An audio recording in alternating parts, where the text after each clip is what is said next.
Welcome to the Carnivore Cast, a podcast focused on the carnivore diet and lifestyle, with practical advice from successful carnivores, citizen scientists, and top researchers. I'm your host, Scott Meslinski, and I'm here to speak with experts and experienced carnivores to get answers to your biggest and meatiest questions while helping you live your best life as a carnivore. If you enjoy the show, please consider supporting the Carnivore Cast on Patreon. By becoming a patron, you'll help us reach more people and continue to create content on Carnivore. There are also exclusive perks available, such as private Q&As, consultations with me, and more. Become a supporter at patreon.com/carnivorecast. Check the episode description for the link. Thank you, and I'll see you there. Lady Jacie Carnivory at Lady Carnivory is a carnivore, former keto, and former vegetarian dieter who is an aspiring bikini competitor and animal-based diet advocate. After years of struggling with her health and fitness goals, she switched to a carnivore way of eating and talks about it openly on her Instagram, her YouTube, and her website. Welcome to the show, Jacie. Oh, thank you for having me on, Scott. Yeah, very excited to chat with you today. And I put out a Q&A to my audience on Instagram and asked who I should have on a show, and a bunch of people recommended you. So really excited to learn more about your story and some of the things you've learned about carnivore. Absolutely. I'm excited to be here. Great. So why don't you just start by telling folks a little bit about you, your background, your history, and how you found carnivore? Absolutely. Going way back, my childhood was really standard American diet. My parents did what they thought was best, which is what the government recommended them to do. So we had I would call them normal family dinners. Normally there would be a meat, vegetable, and carb at the dinner table. So pretty normal childhood, didn't really have any struggles until I hit middle school. And then I started getting really extreme joint pain to the point where I wasn't able to participate in PE activities. And I actually went to physical therapy for a few years for my knee. And then eventually when I got to high school, I started struggling with eating and my feelings around food. So I did develop a couple of eating disorders. Not coincidentally, at the same time, I decided to be a vegetarian and had been diagnosed with OCD. So that's kind of what I was going into adulthood with, was joint pain, eating disorders, vegetarianism, and OCD. So eventually, it was a lot. Eventually, I was able to move forward from vegetarianism. And I'm not saying vegetarianism is an eating disorder, but it definitely contributed to mine. It was another way for me to control food and control what I was eating. So as an adult, kicked vegetarianism, which then helped me stop my eating disorders. And really, I attribute that to really great friends who just spoke into my life and told me you're worth more than whatever you're doing to yourself. So I was really lucky that I didn't have any severe effects from that, although I do wonder how that has affected my health long term. So as an adult, I think a lot of people get this where they just kind of struggle with little health issues that here and there. I still had the joint pain, had brain fog. I was actually diagnosed as pre-diabetic. My fasting insulin, I think it was at 100 multiple times. And so they diagnosed me as pre-diabetic. Eventually, I had a coworker who told me about keto, and I thought she was crazy. I was like, you're going to kill yourself. There's no way you can eat this much fat and be okay. And so I ended up looking up articles on PubMed about keto and found out that it actually has the ability to reduce inflammation. And because of the joint pain I experienced, I was like, okay, this is interesting. I'm going to give it a try. That was in 2017. And I did experience a lot of benefit on keto. It helped reduce my brain fog and reduced my joint pain, but I found it really difficult to stay on track. I think that because it is so binary, you're either in ketosis or you're not. On those days where I would quote unquote cheat and have carbs, I found it really easy to continue eating carbs. I figured I'm already not in ketosis, might as well just keep eating carbs. So I found it very difficult to stay on keto. And then I think it was December 2018, I heard the podcast of Sean Baker with Joe Rogan. And it always kind of stuck with me. So at the end of 2019, I was just really frustrated. My OCD symptoms were really bad at that time. And I just wanted a simple way to get back into keto. And that's when I started Carnivore. That's what I thought it was a simple way to eat a keto diet. And boy, was I wrong. Yeah, that's awesome. And props on your resiliency and your ability to fight through that and try to find solutions. I certainly felt the same way about keto. Feeling like I was in, I was out, I was doing it wrong. There were so many rules. It felt like I had to be in this very narrow band to be doing keto correctly. And I was always questioning whether I was in that band or not. Whereas carnivore, it just feels a little bit more simple and natural and lower stress. And can you talk about like some of the initial results you found moving from keto to carnivore and what it's been like for you? Absolutely. So I decided to do Carnivore for 30 days. My intention was only to do it for 30 days. And I think it was within 2 weeks, my OCD symptoms started to disappear. And for me, that was huge because one of my OCD symptoms was I would have to check that my door was locked before I could leave my house. And I would have to check many times, and I would get down to my car. I live on a second story. So I would walk all the way down the stairs, get to my car, and be like, did I lock my front door? And have to walk back up the stairs. And I would do that 56 plus times. So it was really difficult to leave my house even. So within 2 weeks, that was gone. I didn't have to check that the door was locked anymore. And it didn't take me an extra 30 minutes to leave my house. And I was like, okay, there's something about this that's really working for me. I experienced weight loss benefits, brain fog disappeared. My joint inflammation went fully away. On keto, it had been reduced, but now I don't experience any joint inflammation, which is incredible. I think anyone who experiences chronic pain can really relate to just wanting to find relief. And I found that in Carnivore. So, I mean, it's been way more than 30 days for me now. Yeah, that's awesome. And can you talk about like how you started it with regards to your food choices and maybe getting adapted, and then what a full day of eating looks like for you now? When I started, I didn't track calories or proportions of fat or protein. I ate very intuitively. So anything within the carnivore spectrum, I was okay with eating. At that time, I still had condiments and spices in my diet. So I would eat like mustard and have black pepper on my food. And I noticed that I was gravitating more towards fatty cuts of beef and salmon. I was eating a ton of salmon at that time. But that was really how I started. It wasn't as, I don't want to call it clean as I eat now on a carnivore diet. I just find that naturally over time, I've gravitated more and more towards the simplicity of beef, eggs, butter, salt, bacon, and eggs. A lot of people ask me about how to make liver more tasteful and how to cook it or incorporate other organ meats on carnivore.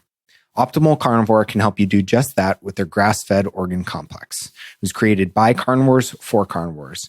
They start by sourcing 100% grass-fed organ meats from New Zealand, gently freeze-drying the organs and encapsulating them into convenient bovine gelatin capsules. Just 6 of these capsules a day is the same as eating an ounce of raw organ meat. I personally take these every single day, as does my wife. Even though we both eat liver and other organ meats, our ancestors would have eaten the whole animal. And this unique blend has 9 different organs, including beef liver, brain, thymus, kidney, spleen, etc. And I think it's great to get a daily dose of these organs when you can. So it covers all your bases, whether you're at home or traveling. What's also cool is they plant a tree for every product sold, which helps the environment. So visit www.optimalcarnivore.com/carnivorecast and use the code carnivore10 to receive 10% off your purchase. Thanks, and back to the show. That's a really great template. It's makes sense to keep it simple, and I like how you were able to achieve so much success without tracking. And what Jacie, what are some of the common like questions or misconceptions you hear about or see or people ask you on carnivore? I think that a lot of people, there's just a lot of information in the carnivore space. And I think it's really easy for people to become overwhelmed and confused by all the information out there. And I think that there's this weird trend towards optimization when the base of the diet isn't even where it needs to be. I think that you can get great results eating just meat, having salt, and drinking water. And then anything above that is optimization. So personally, I don't eat a ton of organs. I do have liver occasionally, but I have achieved amazing results on conventional muscle meat. And I think that if your diet doesn't start there, if you don't start at the basics of beef, butter for some people, eggs, salt, water, and then you're trying to optimize through these other levers when you don't even have the basics down, I think that's where people give up because they feel like it's going to be too difficult and too complicated. Yeah. Why do you think that is? Why do you think people jump to like a more complicated solution, trying to optimize everything from the start? I think a lot of it is the narrative out there. So a lot of, this is just what I see, and I could be totally wrong about this, but there are a lot of people who've been in the carnivore space for a while now, a few years now. And so where they may have started by telling people you need to eat beef and have salt and drink water, and that's how you do a carnivore diet, we've now grown past that, right? More information is coming out. And so the people who have been doing it for a while and do have the basics down are at a point of optimization and wondering like, okay, I've mostly reduced my health symptoms that I was experiencing, or my illness symptoms that I was experiencing before, or I have these specific performance goals. Whereas most people starting a carnivore diet are just looking for weight loss or alleviation of symptoms. So I don't know how to put this. It's the people who have been in the space for a while who are optimizing that have the largest voices speaking to a group of people who just need the basics. Yeah, that's a really, really interesting way to articulate it. I think you make a great point there. And coming from a place of formerly being a vegetarian, seeing the keto world, what parallels and differences do you see in like the carnivore space and some of the messages being portrayed? I do think that there's trends in any diet. I remember when I was a vegetarian, this was quite a while ago, it was normal for people to be vegetarian and still eat fish. So arguably the healthiest version of vegetarian you could be.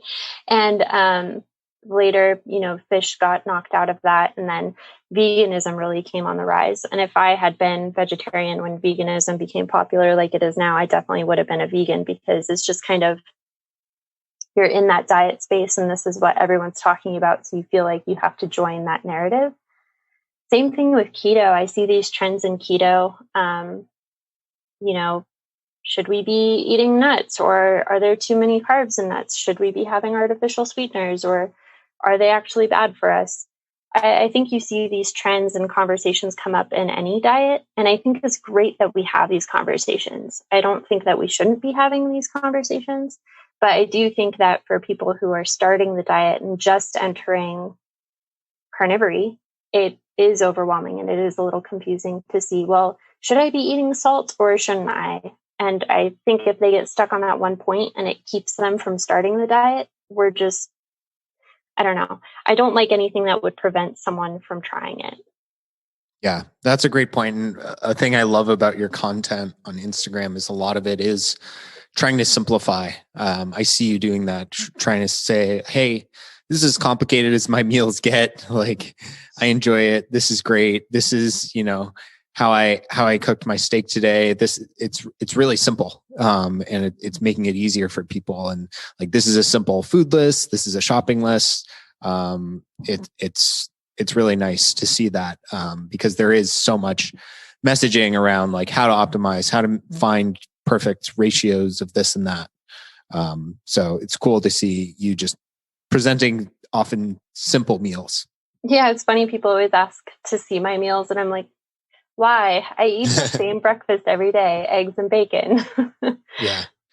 And one other thing I really have enjoyed on your account is you share like how to navigate eating a pizza or, going out and getting wings, things like that. How have you found carnivore diet to be with regards to like social meals or meals out? How do you make that work?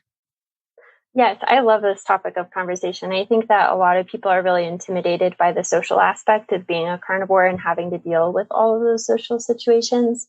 And it was awkward at first, especially when you're telling people, oh, I only eat meat. And they're like, well, how do you get fiber? And you're like, well, I mean, it's a big conversation, but you don't actually need it. And I totally get that intimidation.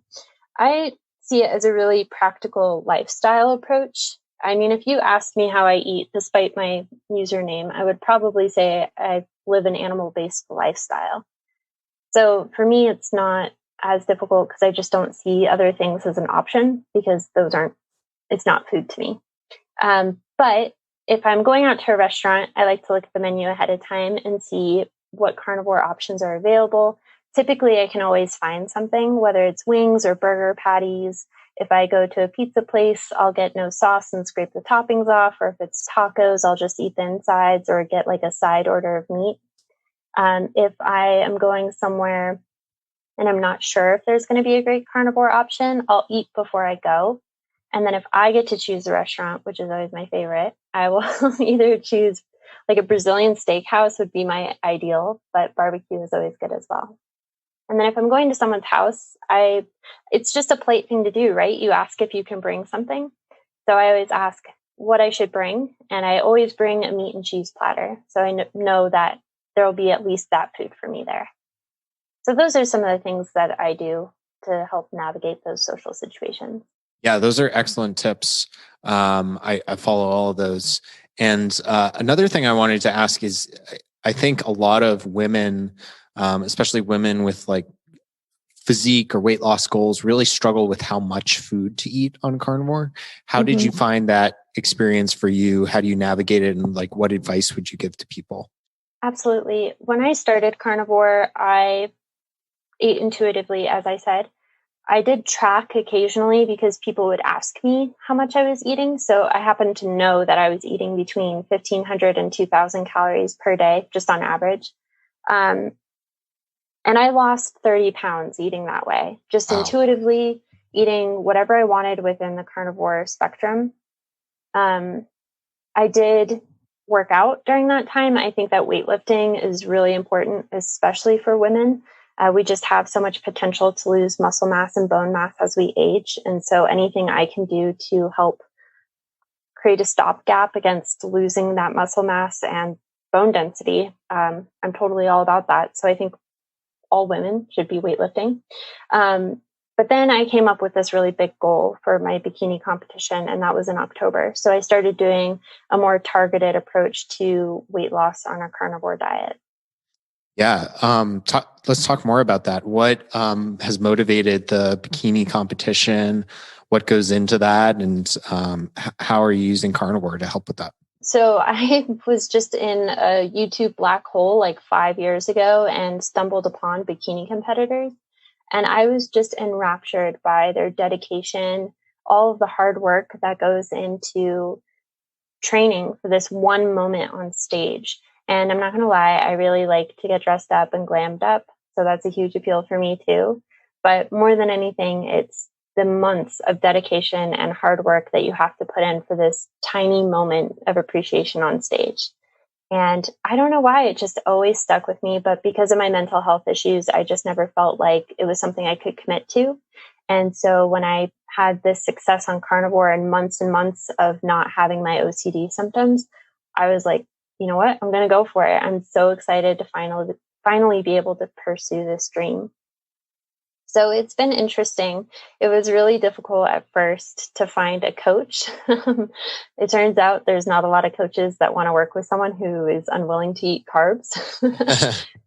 I did start with a keto coach, actually, and he gave me a carb range, which I never used.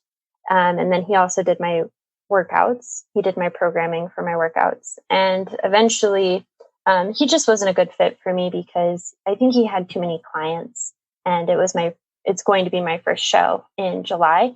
So I just wanted someone who was able to communicate and really give me an idea of what the entire journey to the stage would look like.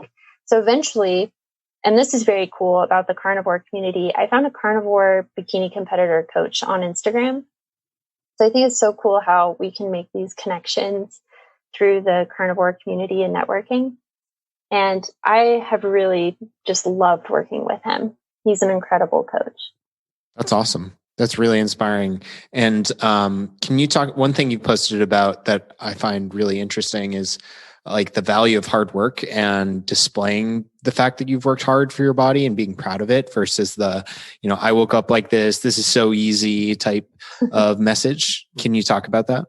Yes. I get the impression from people sometimes that they think they have to wait for happiness, right? Like you can't, I mean, even I did this with my bikini competition. It's like, well, I can't do that until I clear up my mental issues. When really I could have pursued this at any time. It was just me being willing to put in the dedication and the hard work for it. I think that there is this thing with social media where you only see people's highlight reel and you don't get to see the struggle behind it. And so I try and be really real and honest about my journey personally and my struggle. I wake up at 4 a.m. every morning, and it's not because I like to. It's because that's when I'm able to work out. And thank you for noticing the very hard work that I'm putting into it, because it is very difficult to build muscle. I knew that coming in, and I knew it would be a struggle. And I think just being honest with yourself and saying, I have this big goal. I know it's not going to be easy. I know there's going to be hardship along the way, but I freaking want it anyway is amazing. Yeah, that's great. There's definitely something to be said for that. Embracing that and testing yourself mentally. I have a lot of admiration for that. And can you talk, Lacey, about what Jacie, sorry, what some of your other goals with like your account and what you're trying to provide for people, what you're doing with your content and your website and things like that? Yes, absolutely. My goal is for everyone to be a carnivore, or at least try it and see it if it'll work for them. So my content is really geared toward accessibility, kind of being that entry point for carnivores. I mean, hopefully, I would love to be someone's, my Sean Baker story of that's how I found carnivore. I would love to be someone's that's how I found carnivore story, and just get them in the door and see how it can change and affect their lives. Yeah, that's really cool. I think everyone has the power to do that, even if it's just one person, even if it's just sharing your story in a very subtle, very polite way. I'm always encouraging people to share. And that's a big reason why I make this podcast and I continue to have people on. It's just, a different story from a different person, a different voice could inspire someone to give it a try, give it an experiment. And the diet's not going to be for everyone, but being willing to try can really change your life. 100%. Is there anything else you'd like to rant on? Things that really have piqued your interest in carnivore or in the diet world in general? Ooh, you're going to get me in trouble. Let's hear it. I don't know. I see these trends going back to optimization.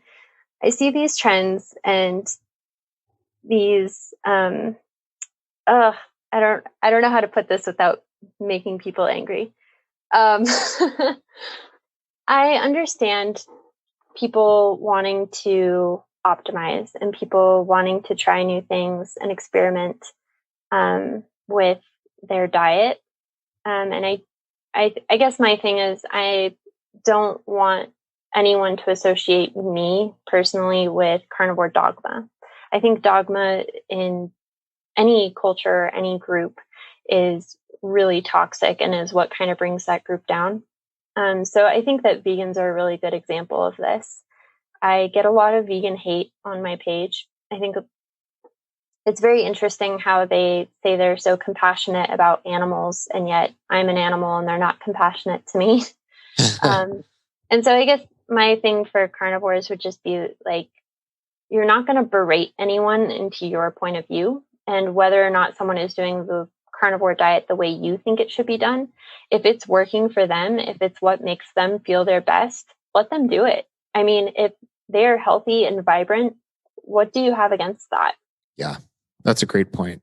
I completely agree with that. And I think I feel the same way. If people are doing well on any type of diet, I'm not going to try to pick it apart or force them into my way of eating or my way of thinking. I think, everyone finds, if I had found carnivore 5 years earlier, or maybe 5 years later, maybe I never would have tried it. I would have thought it's crazy. So some people just aren't in the right place at the right time to hear the message too. Mm-hmm. So it's really just not useful trying to jam it down other people's throats.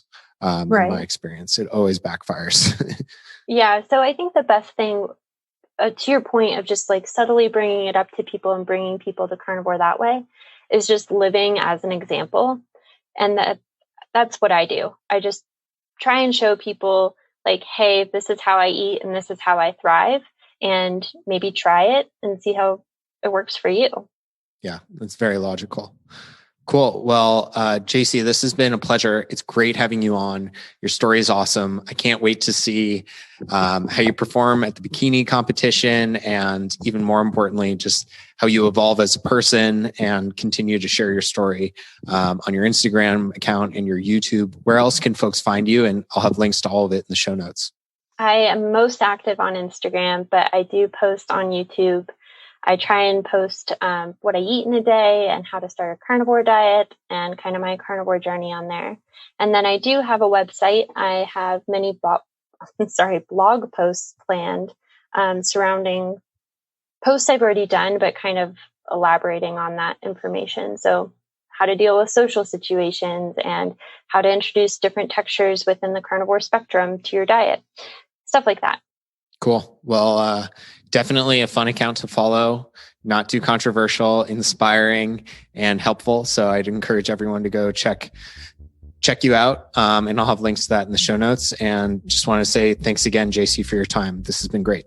Well, thank you, Scott. Thank you for having me on. I really appreciate it. Of course.